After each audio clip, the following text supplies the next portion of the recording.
नमस्कार, मैं राजीव बंसल, आप देख रहे हैं हंसी की आवाज़। आज एक बार फिर से हम गवर्नमेंट मॉडल संस्कृति स्कूल के अंदर बैठे हैं और उनके वर्दी प्रिंसिपल राजेश भडाना जी से जानेंगे कि पिछली बार जब हमने आपसे साक्षात्कार किया था, रूबरू करवाए थे जनता से, तो आपने बताया था कि हमारे स्कूल के अंदर केवल इंग्लिश मीडियम के ही बच्चे एडमिशन ले सकते हैं। और हमने एक क्यूरियोसिटी बस आपसे जाना था कि भी हिंदी मीडियम के बच्चे कहाँ जाएं। तो आज भी हमारा प्रश्न यही रहेगा कि हिंदी मीडियम के बच्चे कहाँ जाएं। क्या डायरेक्टरेट ने कोई डायरेक्शंस दी हैं? तो आइए जानते हैं। राजेश भडाना जी वर्दी प्रिंसिपल हैं जो मॉडल संस्कृति स्कूल के, इनसे जानते, बड़े कॉम्पिटेंट हैं। सबसे पहले तो मैं आपका हार्दिक अभिनंदन करता हूं, स्वागत करता हूं। और आज फिर मैं आपसे जानूंगा कि आपके स्कूल के अंदर क्या केवल इंग्लिश मीडियम के बच्चों को ही एडमिशन दिया जाता है या कोई डायरेक्शन आई है हिंदी मीडियम के बच्चों के लिए? सबसे पहले मेरी आप सभी को, श्रोताओं को नमस्कार, आपको भी नमस्कार। तो इस बारे में डिपार्टमेंट ने इंस्ट्रक्शंस जारी किए हैं। डिपार्टमेंट का ये विचार था आरंभ में, जो शुरुआत में हमारे पास जो गाइडलाइंस आई थी उसमें डिपार्टमेंट ने इंस्ट्रक्शंस किया था कि 6th, 9th और 11th में मॉडल संस्कृति स्कूल्स में सिर्फ इंग्लिश मीडियम के बच्चों का एडमिशन्स होंगे। कुछ लेकिन प्रैक्टिकल समस्याएं रही और उसके जो रिस्पॉन्स आया, फीडबैक गई गवर्नमेंट के पास, तो गवर्नमेंट को ने ये डिसीजन किया है, नया सर्कुलर जारी किया है कि उसमें आप गवर्नमेंट मॉडल संस्कृति सीनियर सेकेंडरी स्कूल्स में हिंदी मीडियम के अंदर भी बच्चों का एडमिशन किया जाएगा। कुछ गाँव में, कुछ एरियाज़ में वास्तव में समस्याएं थी कि जो बच्चे हिंदी मीडियम से पढ़ के आ रहे हैं उनके लिए कंटिन्यू करना इंग्लिश मीडियम के अंदर काफ़ी मुश्किल था। तो उनके पेरेंट्स की डिमांड के ऊपर सरकार ने हमारे पास नया सर्कुलर आया है और अब हम हिंदी मीडियम के अंदर भी बच्चों का एडमिशन कर रहे हैं। प्रिंसिपल साहब, ये स्टॉप गैप अरेंजमेंट है या ये समानांतर ऐसा चलता रहेगा?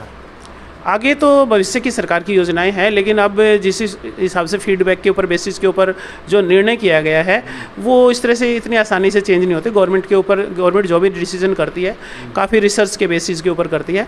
तो गवर्नमेंट ने डिसीजन किया है तो हिंदी मीडियम के बच्चों का एडमिशन किया जाएगा, क्योंकि हिंदी मीडियम में भी एडमिशन लेने वालों की काफ़ी बड़ी संख्या इस विद्यालय में पहले से रही है और एकदम से काफ़ी मुश्किल का उन पेरेंट्स को जो हिंदी मीडियम से पढ़ाना चाहते हैं उनको काफ़ी मुश्किल का सामना करना पड़ रहा था। गवर्नमेंट तो बहुत जल्दी डिसीजन चेंज करती है। पहले इंग्लिश में लिया, फिर अब डिमांड आई तो हिंदी में भी कर दिया।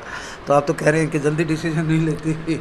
नहीं, डिसीजन कई बार चेंज करना पड़ता है। एक डेमोक्रेटिक सिस्टम है, उस जन भावनाओं का भी गवर्नमेंट को ख्याल करना पड़ता है।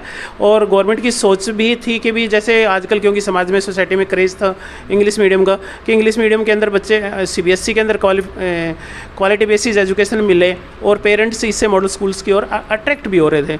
लेकिन कुछ बच्चों की जो प्रैक्टिकल देखते हुए गवर्नमेंट ने डिसीजन चेंज किया है। सर, मेरा अगला क्वेश्चन ये रहेगा कि फीस स्ट्रक्चर क्या रहेगा जो हिंदी मीडियम के स्कूल के, हिंदी मीडियम से बच्चे आएंगे जो और इंग्लिश मीडियम से बच्चे आएंगे जो, इनका फीस स्ट्रक्चर का और बताइएगा। फीस स्ट्रक्चर व्यूअर्स जानना चाहते हैं। हाँ, फीस स्ट्रक्चर में जो पिछले साल की जो एडमिशन्स हुए थे उसमें हिंदी मीडियम के बच्चों से जो डेवलपमेंट फ़ीस है वो नहीं ली जा रही थी और जो परंपरागत रूप से जो कुछ फंड्स हैं, RCF है और दूसरे फंड्स हैं, वही लिए जा रहे थे और इंग्लिश मीडियम से फ़ीस रखी गई थी। और इंग्लिश मीडियम में सीट रिजर्वेशन थी और जिन रिजर्वेशन पॉलिसी के अकॉर्डिंग ही जिन बच्चों का एडमिशन हो रहा था उन्हीं सीटों के ऊपर फ़ीस कंसेशन दी जा रही थी। लेकिन अब की बार एक काफ़ी चेंज किया गया है। मॉडल संस्कृति स्कूल में जो भी बच्चा पढ़ेगा उसको रजिस्ट्रेशन के, वन टाइम रजिस्ट्रेशन की फ़ीस, चाहे वो हिंदी मीडियम में रजिस्ट्रेशन करवाता है चाहे वो इंग्लिश मीडियम में रजिस्ट्रेशन करवाता है, उसकी वो फ़ीस लगेगी। उसके बाद जो मासिक फ़ीस के बारे में जो सीट रिजर्वेशन पॉलिसी थी और फ़ी कंसेशन की जो पॉलिसी थी उसमें बदलाव किया गया है। अब 1,80,000 रुपये से इनकम के जिन पेरेंट्स की कम है, उन एनुअल इनकम, उन सभी बच्चों की फ़ीस माफ़ की जाएगी, चाहे वो पूरी क्लास की बच्चों की फ़ीस माफ़ क्यों ना हो जाए। इंग्लिश मीडियम वालों, चाहे वो इंग्लिश मीडियम में भी और हिंदी मीडियम में भी, दोनों में फ़ीस लगेगी। लेकिन अगर इनकम लेस देन 180 है तब, हाँ, पर एनम है, तो उन बच्चों की फ़ीस माफ़ कर दी जाएगी।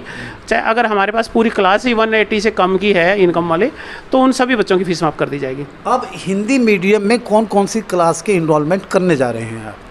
हिंदी मीडियम के अंदर इंग्लिश मीडियम में तो हमारे ऑलरेडी तकरीबन सभी सीटें फिलअप हो गई हैं। हिंदी मीडियम में हम 6th, 9th और 11th में एडमिशन्स कर रहे हैं। हमने +1 में भी प्रोविजनल एडमिशन करने शुरू कर दिए हैं और काफ़ी बच्चे हमारे पास से आ रहे हैं। और साइंस के लिए, आर्ट्स के लिए, कॉमर्स के लिए तीनों विंग में हमने, हालांकि स्ट्रीम्स हैं आपके पास? तीनों स्ट्रीम्स हैं हमारे पास। वोकेशनल एजुकेशन भी है और तीनों स्ट्रीम्स में हमने प्रोविजनल एडमिशन शुरू कर दिए हैं। हालांकि एग्ज़ाम अभी पूर्णतः ख़त्म नहीं हुए। CBSE के तो एग्ज़ाम अभी शुरू होने जा रहे हैं, हरियाणा बोर्ड के लगभग ख़त्म होने को हैं, लेकिन हमने +1 के लिए एडमिशन शुरू कर दिए हैं। अब हिंदी मीडियम के बच्चे आएंगे तो इंफ्रास्ट्रक्चर है क्या? ऑलरेडी सीट्स तो आपकी इंग्लिश मीडियम की पूरी हो गई है। इंफ्रास्ट्रक्चर है हमारे पास और सरकार की इंस्ट्रक्शंस हैं। अगर और क्राउड तो नहीं हो जाएगा? और क्राउड नहीं होगा, क्योंकि इस स्कूल में हमेशा से ही काफ़ी अच्छी स्ट्रेंथ रही है और 3500 तक बच्चे रहे हैं इस स्कूल में। अभी भी हम, जैसे पिछली बार 1000 से 1600 बच्चे हुए हैं, अब की बार जिस हिसाब से जो एडमिशन्स के जो सोसाइटी में रुझान दिखाई दे रहा है, तो मुझे लग रहा है कि हमारे यहाँ 2000 बच्चों का हम एडमिशन कर पाएंगे। Thank you. ये थे राजेश भडाना जी, जिन्होंने बिल्कुल विस्तार से बताया कि 6ठी, 9वीं और 11वीं के हिंदी मीडियम्स के बच्चे भी इस स्कूल में एडमिशन ले सकते हैं। पहले ऐसा नहीं था, केवल इंग्लिश मीडियम के ले सकते थे। और 8वीं की सीटें कंप्लीट हो चुकी हैं, कुछ एक हैं तो उनको भी ये इंटरटेन करेंगे हिंदी मीडियम के। और 1,80,000 पर एनम जिसकी यानी कि सैलरी, जिसकी इनकम होगी या उससे कम होगी तो उसकी फ़ीस नहीं लगेगी, चाहे वह इंग्लिश का हो या हिंदी का हो। ये बहुत इन्फॉर्मेटिव चीज़ हम दे रहे हैं राजेश भडाना जी के माध्यम से। आप नोट कीजिए, इस स्कूल में हिंदी मीडियम के बच्चे भी एडमिशन ले सकते हैं। देखते रहिए हांसी की आवाज़। मैं मेरे सहयोगी रवि सैनी के साथ।